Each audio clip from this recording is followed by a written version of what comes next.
എന്തൊക്കെ ഉത്തരവാദിത്തങ്ങൾ തീർത്തു എന്ന് പറഞ്ഞാലും ആരൊക്കെ വീട്ടിലുണ്ടെന്ന് പറഞ്ഞാലും നമുക്ക് വീട്ടിൽ നിന്ന് ഇറങ്ങി വരാൻ ആ ലാസ്റ്റ് മിനിറ്റ് എന്തെങ്കിലും ഒക്കെ ഉണ്ടാവും. ഇപ്പോഴും ഇവിടെ ഇരിക്കുമ്പോഴേക്കും വൈകിട്ട് ചെന്നിട്ട് ചെയ്യേണ്ട ഒരു കാര്യത്തിനെ കുറിച്ച് എല്ലാവരുടെയും തലയിൽ ഓടുന്നുണ്ടായിരിക്കും.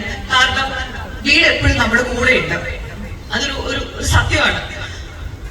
അപ്പൊ അങ്ങനെയുള്ളിടത്ത് നിന്ന് എനിക്ക് എന്റേതായിട്ടുള്ള ആഗ്രഹങ്ങളുണ്ട്, എനിക്ക് എന്റേതായിട്ടുള്ള ഒരു നിലനിൽപ്പ് വേണം എന്നൊരു സ്ത്രീ ഒരു ഡിറ്റർമിനേഷൻ എടുക്കുമ്പോൾ തന്നെ കാര്യങ്ങൾ പൊതുവെ മാറി തുടങ്ങും. നമ്മുടെ ചുറ്റുപാടുമുള്ള ഒരുപാട് പേർക്ക് അതിൽ അസ്വാരസ്യങ്ങൾ ഉണ്ടായേക്കാം.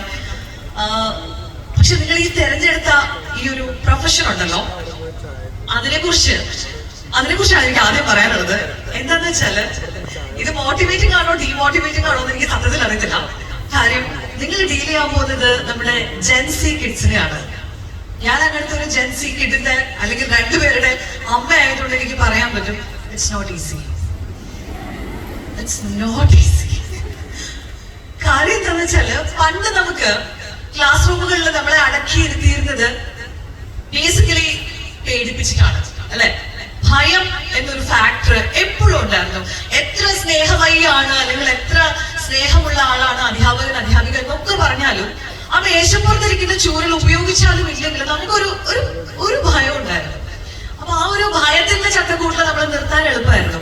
അന്ന് ക്ലാസ് റൂമില് ഇരിപ്പുറയ്ക്കാതെ എപ്പോഴും ഇങ്ങനെ ഓടിപ്പാണ് നടക്കുന്ന ബാക്കിയുള്ളവർക്കൊക്കെ ഡിസ്റ്റർബൻസ് ഉണ്ടാക്കുന്ന ഒരു കുട്ടിയെ ഇവര് കുരുത്തക്കേടാണെന്ന് പറയാൻ നമ്മൾ ബെഞ്ചിൽ കയറ്റി നിർത്തുകയോ ക്ലാസ്സിന് വെളിയിൽ ഇറക്കി വെക്കുകയോ അല്ലെങ്കിൽ ചൂരൽ കൊണ്ട് അടിച്ചിരുത്തുകയോ ആണെന്നുണ്ടെങ്കിൽ ഇന്നത്തെ ടീച്ചർമാർക്ക് അറിയാം അത് ADHD ആണ്. വി നീഡ് ടു അല്ലെ ഗീവ് ആൻ എക്സ്ട്രാ അറ്റൻഷൻ എന്ന് നമുക്കറിയാം. ഒരു കുട്ടിക്ക് ഒരു വാക്ക് എങ്ങനെ പറഞ്ഞിട്ട് ഇതിങ്ങനെ തലതിരിച്ച് പറയുന്നത്, ഇവനെന്ത് ഈ സ്പെല്ലിംഗ് ഇങ്ങനെ കാണുന്നത് എന്ന് പറഞ്ഞ് നമ്മളെ കൊണ്ട് എപ്പോസിഷൻ ഘോരം എഴുതിപ്പിച്ചിട്ടുണ്ടെങ്കിൽ ഇന്നത്തെ ടീച്ചർമാർക്ക് അറിയാം അത് ഡിസ്ലെക്സിയ ആണ്, അല്ലെങ്കിൽ കുട്ടിക്ക് ഒരു അറ്റൻഷൻ നമ്മൾ എക്സ്ട്രാ കൊടുക്കേണ്ട കാര്യമുണ്ട് എന്ന് തിരിച്ചറിയാനുള്ള ബോധമുള്ളവരാണ് ഇന്നത്തെ ടീച്ചർമാര്. അത് സത്യം പറഞ്ഞാൽ കുറച്ച് ബുദ്ധിമുട്ടുമാണ്, അല്ലെ? അതുകൊണ്ട് തന്നെ പണ്ടത്തെ പോലെ വളരെ ഈസി ആയിട്ട് ഒരു ചൂരലിന്റെ മുമ്പിൽ നിങ്ങൾക്ക് കുട്ടികളെ നിർത്താൻ പറ്റില്ല. അത്രയധികം അണ്ടർസ്റ്റാൻഡിങ്ങോടും സ്നേഹത്തോടും കരുണയോടും ഒക്കെ കൂടിയിട്ടാണ് നമ്മൾ അവരെ ഡീൽ ചെയ്യുക. മാത്രമല്ല ചൈൽഡ് സെന്റേർഡ് ആയിട്ടാണ് അല്ലെ നമ്മുടെ ക്ലാസ് റൂമുകളിൽ നിന്ന് മാറിക്കൊണ്ടിരിക്കുന്നത്. അതൊരു സിലബസോ ഒരു ടീച്ചറിന്റെയോ ഒരു സ്കൂളിലെയോ ഒന്നും സെന്റർ ചെയ്തിട്ടില്ല, കുട്ടികളെ സെന്റർ ചെയ്തിട്ടാണ്. ഈ പറയുന്ന മോണ്ടിസോറി സിലബസ് ആണെങ്കിൽ പോലും കുട്ടികളെയാണത് സെന്റർ ചെയ്യുന്നത്. ഇന്നത്തെ കുട്ടികളൊക്കെ ആണെങ്കിലും അവരൊരു ഇൻഡിവിജ്വൽ ആണ്, നല്ല ബോധമുള്ള കുട്ടികളാണ്. എന്റെ മകളൊക്കെ നമ്മൾ എന്തെങ്കിലും ഒരു കാര്യം അതിങ്ങനെ വേണം ചെയ്യാൻ എന്ന് പറയുമ്പോൾ കൃത്യമായിട്ട് ചോദിക്കും, ഞാൻ എന്തിനാണ് അങ്ങനെ ചെയ്യണം? നമ്മൾ കൃത്യമായിട്ട് എക്സ്പ്ലനേഷൻ കൊടുക്കണം. എന്റെ ഇപ്പോഴത്തെ അവസ്ഥ എന്താ വെച്ചാൽ നിങ്ങൾ എന്നോട് എന്തെങ്കിലും ഒരു കാര്യം ചോദിക്കുമ്പോൾ നമ്മൾ പണ്ട് ടീച്ചർമാർ ക്ലാസ് റൂമിൽ പറയില്ലേ, ഞാനൊന്ന് റെഫർ ചെയ്തിട്ട് പറഞ്ഞു തരാമെന്ന്. ചില കാര്യങ്ങൾ നമുക്ക് പെട്ടെന്ന് ആൻസർ പറയാൻ പറ്റില്ല. We need to refer. ഇങ്ങനത്തെ ഒരു സിറ്റുവേഷനിൽ ഞാൻ എന്റെ കുട്ടിയോട് എന്ത് പറയണമെന്ന് രണ്ടു വട്ടം ആലോചിച്ച് അതിന്റെ ഒരു പോളിറ്റിക്സ് നോക്കിയിട്ട് വേണം നമുക്ക് സത്യം പറഞ്ഞ കുട്ടികളോട് സംസാരിക്കാൻ. അങ്ങനെയുള്ള സാഹചര്യത്തില് ഈ കുട്ടികളെ പഠിപ്പിക്കുക എന്ന് പറയുന്നത് ഒട്ടും എളുപ്പമുള്ള കാര്യമല്ല, അത്രയധികം ചാലഞ്ചിങ് ആയിട്ടുള്ള കാര്യമാണ്.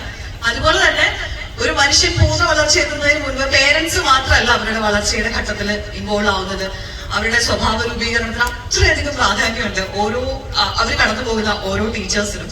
അത്രയും വലിയൊരു ഉത്തരവാദിത്വം ഏറ്റെടുത്തതിന് അത് എത്രത്തോളം നിങ്ങൾ അറിഞ്ഞിട്ടാണ്. ഇപ്പൊ ആദ്യം ജോലി സാധ്യതയായിരിക്കും ചിലപ്പോൾ ചിന്തിച്ചിട്ടുണ്ടാവുക, അല്ലെങ്കിൽ നല്ലൊരു ഏർണിങ്സ് കിട്ടുന്ന ഒരു ജോലി. പിന്നെ പണ്ട് തൊട്ട് ടീച്ചിങ് എന്ന പ്രൊഫഷനോട് നമ്മുടെ സമൂഹത്തിനുള്ള ഒരു റെസ്പെക്റ്റും ഒരു സംഭവങ്ങളൊക്കെ ഉണ്ട്. അപ്പൊ വേറെ എന്തിനു പോവാന്ന് പറഞ്ഞാലും ഇപ്പൊ മീഡിയയിലേക്ക് ഞാനൊരു ജോലിക്ക് പോകണമെന്ന് പറഞ്ഞു കഴിഞ്ഞാൽ കിട്ടുന്ന ഒരു അക്സെപ്റ്റൻസ് ആയിരിക്കില്ല ഒരു കുടുംബത്തിൽ നിന്ന് ഞാൻ ടീച്ചേഴ്സ് ട്രെയിനിങ്ങിന് പോകാമെന്ന് പറയുമ്പോൾ കിട്ടുന്നത്, അല്ലെ? അതിന്റെ ഒരു അക്സെപ്റ്റൻസ് ഉണ്ട് തീർച്ചയായിട്ടും. അപ്പൊ അങ്ങനെയുള്ള ഒരുപാട് ഫാക്ടേഴ്സ് ആയിരിക്കും നിങ്ങളെ ആദ്യം ഇതിന് പ്രേരിപ്പിച്ചത്. പക്ഷെ അൾട്ടിമേറ്റ്ലി നിങ്ങൾ ഫേസ് ചെയ്യാൻ പോകുന്നത് ഒരുപാട് ചാലഞ്ചസ് ആണ്.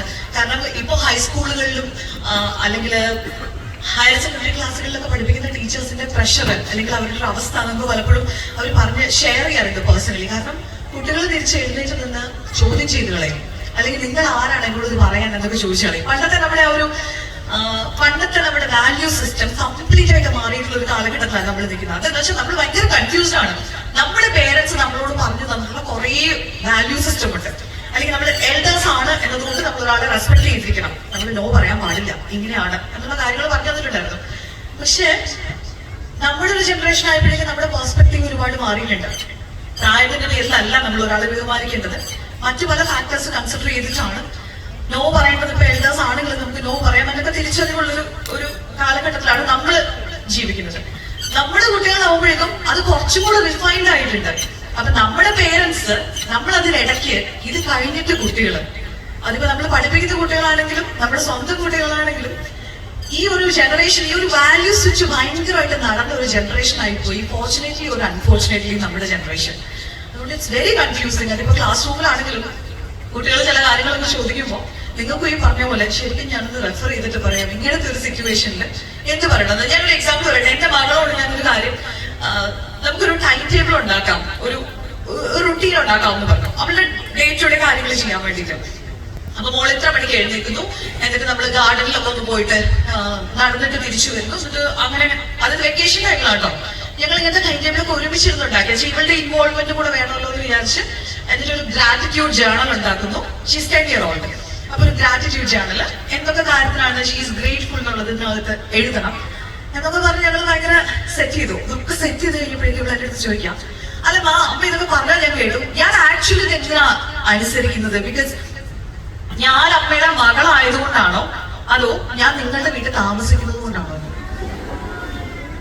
അതായത് നമ്മൾ അവൾക്ക് ചെലവിൽ കൊടുക്കുന്നതുകൊണ്ടാണോ അവൾ നമ്മളെ അനുസരിക്കേണ്ടത് എന്നാണ് അവൾ ചോദിച്ചത്. അത് അവള് വെറുതെ ആക്കാൻ വേണ്ടി ചോദിക്കുന്നതല്ല, വളരെ സീരിയസ് ആയിട്ട് ഒരു കൺസേൺ ആയിട്ടാണ് ചോദിക്കുന്നത്. അത് എന്തിനാ ഞാനിങ്ങനെ അമ്മയെ അച്ഛനെ അനുസരിക്കേണ്ടത്? ബിക്കോസ് നിങ്ങൾ എനിക്ക് ഞാൻ നിങ്ങളുടെ വീട്ടിൽ താമസിക്കുന്നത് കൊണ്ടാണോ എന്ന് ചോദിക്കുന്ന കുട്ടികൾ. അപ്പൊ നമ്മൾ ശരിക്കും ആലോചിക്കും, ആ ശരിയാണല്ലോ, പണ്ടാണെങ്കിൽ നമുക്ക് പറയാം കൂടുതൽ ചോദ്യം ഒന്നും വേണം, നീ പറയുന്നത് അങ്ങോട്ട് കേട്ടാൽ മതി എന്ന് പറയാം. ഇപ്പൊ നമുക്ക് എന്താ പറയാൻ പറ്റില്ല, അതാണ് പോയത്. അപ്പോ ഇതിനും ചേർന്ന് പറഞ്ഞാൽ വളർന്നു വരുന്നുണ്ട്. അധികം വർത്താനം പറയാനും ചോദ്യം ചെയ്യാനും ആയിട്ടില്ലാത്തത് കൊണ്ട് തൽക്കാലം ഞാൻ പിടിച്ചു നിൽക്കുന്നു എന്നുള്ളതേ ഉള്ളൂ. സോ നിങ്ങളുടെ ഈ ഒരു ജോലി ഒട്ടും എളുപ്പമാണെന്ന് ഞാൻ പറയുന്നില്ല, പക്ഷേ നിങ്ങളത് ചൂസ് ചെയ്യുന്നതിന് നിങ്ങൾക്ക് ഓരോരുത്തർക്കും അഭിനന്ദനങ്ങൾ. പിന്നെ ഇവിടെ ഇരിക്കുന്നത് ഇത്രയും സ്ത്രീകളായതുകൊണ്ട്, ഒരു മെജോറിറ്റി സ്ത്രീകളായതുകൊണ്ട് വേറൊരു കാര്യം കൂടി പറയാനുണ്ട്. നമ്മുടെ ലൈഫിന്റെ ഈ ഒരു സ്റ്റേജസിൽ നമ്മൾ ബയോളജിക്കലി കടന്നു പോകുന്ന ഒരുപാട് ചാലഞ്ചസ് ഉണ്ട്, അല്ലെ?